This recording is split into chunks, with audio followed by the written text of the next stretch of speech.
નમસ્કાર વિદ્યાર્થી મિત્રો, સ્વાગત છે તમારું મારી ચેનલ ગુરુ અવતારમાં. એએમસી એટલે કે અમદાવાદ મ્યુનિસિપાલિટી કોર્પોરેશનમાં જુનિયર ક્લાર્કના પદ ઉપર કુલ 612 જગ્યાઓમાં ભરતી આવી ગઈ છે. તો આપણે આજે એના વિશે આપણે ચર્ચા કરીશું. એની લાયકાત, એનો એજ ક્રાઇટેરિયા અને એનું ફોર્મ કેવી રીતે ભરીશું આપણે એ પણ આજે આપણે ચર્ચા કરીશું. તો એ લાયકાત તરીકે આપણે જોઈએ તો લાયકાતમાં સેકન્ડ ક્લાસ ગ્રેજ્યુએટ હોવું જોઈએ અથવા તો સેકન્ડ ક્લાસ કરતા ઉપર હોવું જોઈએ, સીસીસી પાસ કરેલું હોવું જોઈએ. અને જો સીસીસી પાસ કરેલું ના હોય તો 10મા કે 12માની પરીક્ષામાં કોમ્પ્યુટર વિષય તરીકે તમે પાસ કરેલું હોય અને એના પ્રમાણપત્ર હોય તો એ પણ માન્ય ગણવામાં આવશે. બરાબર. એ જ ક્રાઇટેરિયા તમારે 33 વર્ષથી વધુ હોવી જોઈએ નહીં. અને ફોર્મ ભરવા માટેની ફી જનરલ કેટેગરીના ઉમેદવારો માટે 500 રહેશે અને જનરલ કેટેગરીના ઉમેદવારો સિવાય 250 રૂપિયા રહેશે. આવીને એક બીજી પણ ભરતી આવી છે. જગ્યાનું નામ સહાયક ટેકનિકલ સુપરવાઇઝર લાઇટ. એમાં કુલ 26 પદો ઉપર ભરતી આવેલી છે. એમાં લાયકાત જોઈએ તો બી ઇલેક્ટ્રિકલ મિકેનિકલ અથવા તો ડિપ્લોમા ઇલેક્ટ્રિકલ મિકેનિકલ તરીકે તમે એલિજિબલ છો અને એની વય મર્યાદા 30 વર્ષથી વધુ ના હોવી જોઈએ. હવે આ બંનેના ફોર્મ કેવી રીતે ભરવા એ વિશે આપણે ચર્ચા કરીશું. ફોર્મ બંનેના ભરવા માટે આપણે સેમ જ પ્રોસિજર કરવાની છે. બરાબર. એટલે આજે આપણે ખાલી સહાયક જુનિયર ક્લાર્ક માટેની જે ભરતી છે એમાં ફોર્મ કઈ રીતે ભરાય એ આપણે ચર્ચા કરીશું. એ માટે તમારે કોઈ પણ એક બ્રાઉઝર ખોલી લેવા. બરાબર. એમાં ગૂગલ ઓપન કરી લેવાનું.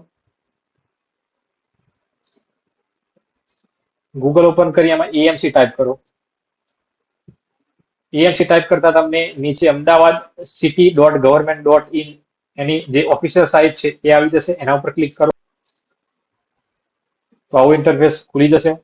તો એમાં જે ડાઉનલોડનો ઓપ્શન છે એની બાજુ પબ્લિક ઇન્ફોર્મેશન છે. તો પબ્લિક ઇન્ફોર્મેશનમાં આપણે રિઝલ્ટ અને રિક્વાયરમેન્ટ અને રિઝલ્ટમાં જઈશું. રિક્વાયરમેન્ટ અને રિઝલ્ટમાં જતા આપણને જે કરંટમાં જે વેકેન્સી પડેલી છે એ બધી જ વેકેન્સી આપણને દેખવા મળશે. તો આપણે જુનિયર ક્લાર્ક વિશેની આપણે વેકેન્સી ભરવી છે તો એમાં આપણે એપ્લાય બટન ઉપર ટિક કરીશું.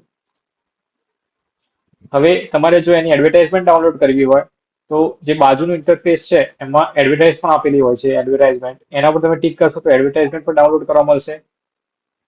એડવર્ટાઇઝમેન્ટ અલગ અલગ એડવર્ટાઇઝમેન્ટ ડાઉનલોડ કરવા મળશે. કરી શકશો એના ઉપરથી.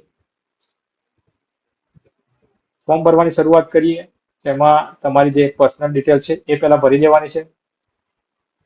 પછી જે ક્વોલિફિકેશન છે, રિક્વાયર ક્વોલિફિકેશન એ તમારે ભરી દેવાની રહેશે. એના વિશેની માહિતી તમારે આપવાની રહેશે અને પછી એડ બટન ઉપર ક્લિક કરવાનું રહેશે જેથી તમારી જે ક્વોલિફિકેશન છે રિક્વાયર્ડ ક્વોલિફિકેશન એ એડ થઈ જાય. પછી એડિશનલ ક્વોલિફિકેશન આપેલી છે. તો એડિશનલ ક્વોલિફિકેશનમાં જો તમારી જોડે હોય માસ્ટર ડિગ્રી અથવા તો ઉપરની કોઈ ડિગ્રી હોય તો તમે એડ કરી શકો છો, નહીંતર કોઈ કરવાની જરૂર નથી. લેંગ્વેજમાં તમારે સિલેક્ટ કરવાની રહેશે. વર્ક એક્સપિરિયન્સ આપેલો છે તો વર્ક એક્સપિરિયન્સ જો હોય તો લખવાનું રહેશે, નહીંતર આગળ વધી જાઓ. અહીંયા ડિક્લેરેશન ઉપર તમારે ટિક માર્ક કરવાનું રહેશે.